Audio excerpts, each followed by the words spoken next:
Nico!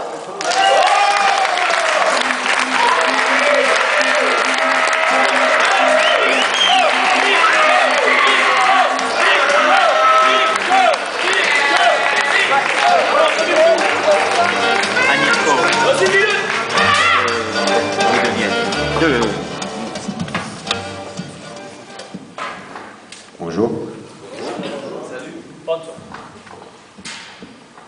Comme j'étais feignant et que j'ai pas de texte nouveau, bah, ce sera un ancien. Tu sors. Je me souviendrai toujours de ce jour où je lui ai dit au revoir. Il répondait la fierté dans le corps à l'appel de la nation pour faire son devoir. J'étais si fier de lui, de son devenir, que dire que la guerre c'est mal sonnait faux. Je voyais en lui un guerrier, un homme de l'avenir, fort se battant pour une noble cause, je voyais un héros. Je le revois encore partir. Le sourire aux lèvres nous en signe de la main. Nous étions certains de le voir revenir. Nous étions convaincus d'un superbe destin. Tout cela nous paraissait normal. Nous en étions même fiers et attendions dans un quotidien banal le retour de notre fils sur ces terres. Je me rappellerai toujours de ce jour, de ma femme poussant un hurlement déchirant. Dans ses mains un courrier de l'armée de terre annonçant ni plus ni moins que la mort de notre enfant.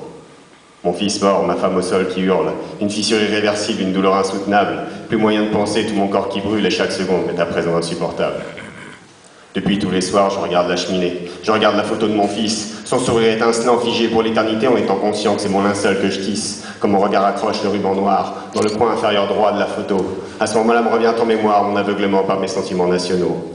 Quand je monte me coucher comme tous les soirs, je serre contre moi celle qui s'écroule en pleurs.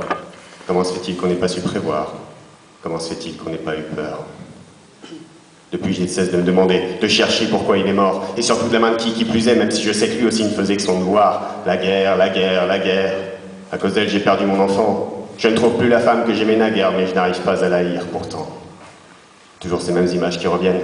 Ce sourire, ces paroles rassurantes, et je sais que quoi qu'il advienne, elles seront chaque jour un peu plus blessantes.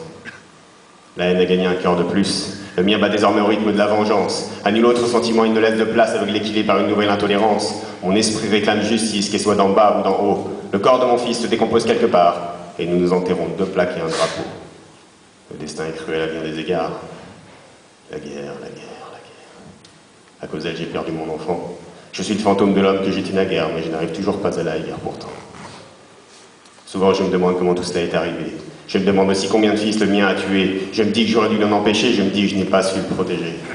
Est-ce que je vois dans la vengeance une issue sur laquelle mon esprit anéanti se focalise? Ou bien est-ce ma dernière part d'humanité qui, à mon insu, se cache pour ne pas que je la détruise? Je me demande ce qui, dans cet enfer sur terre, me raccroche encore à cette vie. Est-ce ma punition pour n'avoir pas été le père qui aurait dû anticiper, qui d'avance aurait compris?